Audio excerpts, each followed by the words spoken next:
దుర్గబాబు. ఎక్కడి నుంచి వచ్చారండి? యానం. యానం నుంచి వచ్చారు. ఎందుకు వచ్చారు సార్ ఇక్కడికి?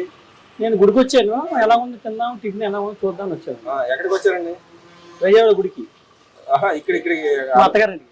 అత్తగారింటికి వచ్చారు. మరి అన్న క్యాంటీన్కి వచ్చారు కదా, ఎలా ఉంది సార్ ఇక్కడ? బాగుంది, టిప్ బాగుంది, చాలా డీసెంట్గా పెట్టారు. చాలా హోటల్ కన్నా శుభ్రంగా పెడుతున్నారు. అంటే ఇలాంటి పథకాలు పెడతాన్ని ఎలా చూస్తారండి? గవర్నమెంట్ ఇలాంటి పథకాలు తీసుకొచ్చి ఇలాంటి గవర్నమెంట్ మళ్ళీ రావా అని చెప్తారు తప్ప వేరే ఉండదు కదా. అంటే 5 రూపాయలకి ఈ రోజులో టీ కూడా టీ కూడా కదా, ఏమి రావట్లేదు కదా. ఏ వస్తువు కూడా రావట్లేదు 5 రూపాయలకి. 5 రూపాయలు 50 రూపాయలు పెడతాయి కానీ ఏ టిఫిన్ రావట్లేదు బయట. 5 రూపాయలకి పెడతానంటే అందరికి పేద ప్రజలందరికీ అతను ఉపకారం చేసినట్టే. అంటే ఇదేదో ముఖ్య చేస్తున్నారని చెప్పి కొంతమంది మాట్లాడుతా వాళ్ళ అపోహ వచ్చి చూసి తెలుసుకుంటే తెలుస్తుంది. అంటే ఇలాంటి గతంలో కూడా ఉండేదాన్ని తీశారు, మళ్ళీ ఈ గవర్నమెంట్ వచ్చి పెట్టింది.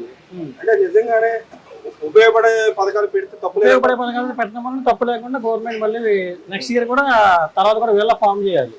అంటే మరి మామూలుగా సుప్రీంకోర్టు ఇవ్వదు, ఉచితాలు ఇవ్వద్దు అని చెప్తా ఉంది.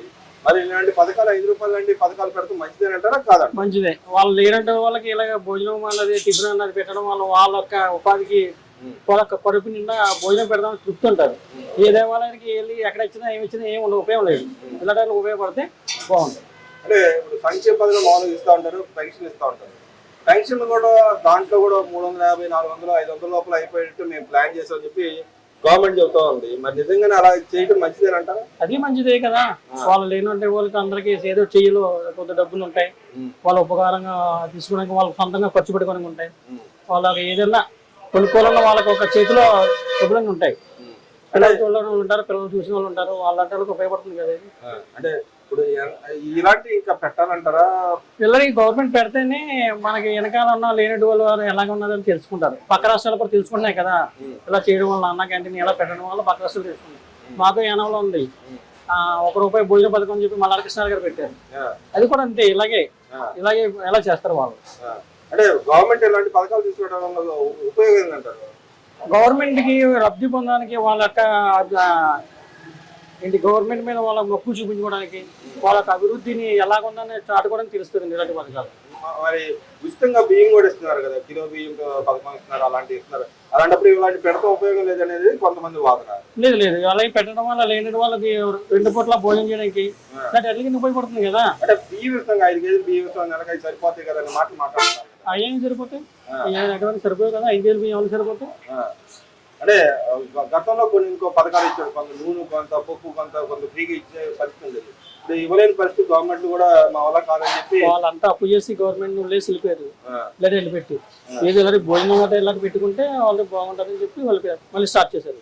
అంటే మీరు చూస్తుంటే మీరు చుట్టుపక్కల మీ యానం కాబట్టి మీరు చుట్టుపక్కల మా లో కూడా మాట్లాడుతూ ఉంటారు కదా, ఏం చెప్తూ ఉంటారు గవర్నమెంట్ పరిపాలన గురించి ఏం చెప్తూ ఉంటారు వాళ్ళు? గవర్నమెంట్ పథకాలు ఏమి ఉపయోగపడవు, ఇవన్నీ వేస్ట్ అని చెప్తుంటారు వాళ్ళు. కానీ ఇలాంటివి పెట్టడం వల్ల లేని వాళ్ళు బాగుంటారని చెప్పి చెప్తాం. అంటే రాబోయే రోజులు ఎవరికి ఇస్తారని పక్కన అనుకుంటారండి? వీళ్ళు చేయాలి, ఎందుకంటే వీళ్ళు చేస్తే పరిపాలన బాగుంటది. వాళ్ళు చేసింది ఏం పరిపాలన ఎక్కడ కనపడలేదు, అభివృద్ధి కనపడలేదు. అంటే దోచుకోవడం అలాంటి ఈ గవర్నమెంట్ కూడా దోచుకుంటుంది అంటే వాళ్ళ అపోహ అంతే. వచ్చి చూసి తెలుసుకుంటే తెలుస్తుంది. అంటే దోచుకోవడానికి అవకాశం ఉందంటారా? దోచుకునే అవకాశం ఎక్కడ కనబడుతుంది? ఎక్కడ ఉంది, ఏముంది దోచుకోవడం దీంట్లో? మరి కంపెనీలు చేస్తా ఉంటున్నారు, కంపెనీలు తేవడం వల్ల నిరుద్యోగం వాళ్ళకి అందరికీ ఉపాధి పొందినట్టు ఉంటుంది. వీళ్ళందరూ మన ఆంధ్రాలో ఉన్న వాళ్ళకి పక్క రాష్ట్రాలకు వెళ్ళి దూర ప్రాంతాలకు వెళ్ళి పని చేసుకోవాల్సి వస్తుంది. అది తేవడం వల్ల కంపెనీలు ఇక్కడ ఉన్న పిల్లలకి అందరికీ ఉపాధి కలుగుతుంది. దానివల్ల గవర్నమెంట్ చేసిన పని ఇదే. ఇలాంటి చేయడం వల్ల పిల్లలందరూ ఎక్కడ ఉన్నారు పిల్లలు అక్కడ ఉంటారు, తల్లిదండ్రులు చూసుకోవడానికి అందరికీ ఉపకారం. అంటే పెట్టుబడి తీసుకోవడం ఈ గవర్నమెంట్ ఎందుకు సాధ్యం అవుతుంది అనుకుంటారు? వీళ్ళు ఒక విజన్ అన్నది ఒక ముందు నుంచి ఉండాలండి. విజన్ అన్నది తీసుకుంటేనే ఇటువంటి చేయడానికి ఆస్కారం ఉంటుంది. ఆ విజన్ ఆయన ఉందంటారు, చంద్రబాబు ఉందంటారు. మొదలైన విజన్ ఉన్న మనం ఎన్ని కంపెనీలు చేయడానికి వాళ్ళ ఆస్కారం ఉంది. అరే లోకేష్ గారికి ఈయనకి వాళ్ళ ముందున్న పరిపాలన గవర్నమెంట్ కి విజన్ లేదు, వాళ్ళకి వెనకాలన్న విజన్ లేక వాళ్ళందరూ ఎలా అయిపోయింది. అంటే జగన్మోహన్ రెడ్డి చెబుతున్నారు ముసలాడు ఆయన ఏం చేయలేడని చెప్పి అంటారు. అంటే వయసు తగ్గ తెలియదు, వయసు తగ్గ అంటే కుర్రోడు తగ్గదా కుర్రోడు తెలియదు.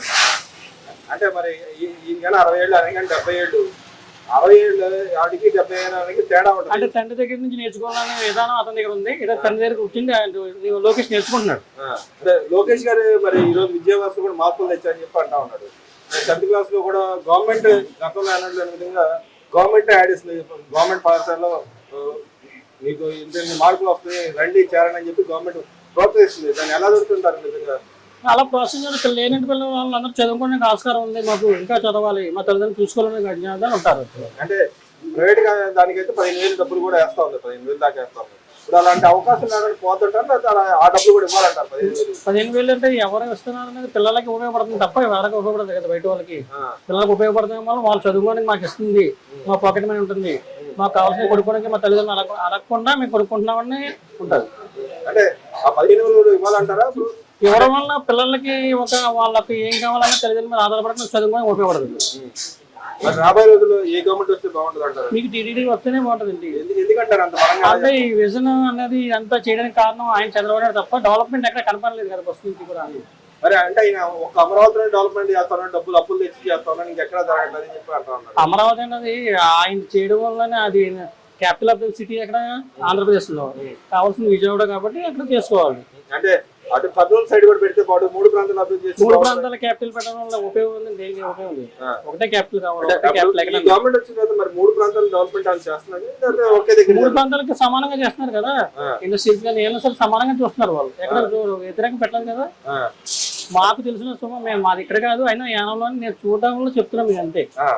అంటే మీ ఇప్పుడు రాజమండ్రి మీకు దగ్గరలోనే ఉంటది కాబట్టి ఆ ఏరియా డెవలప్మెంట్ ఏమైనా జరిగిందని మీరు చూస్తున్నారా? అదంతా నేను చూడలేదు, నాకు తెలియదు. అంటే రోడ్లు ఏం లేదు, రాజమండ్రి విజయవాడ వస్తుంది.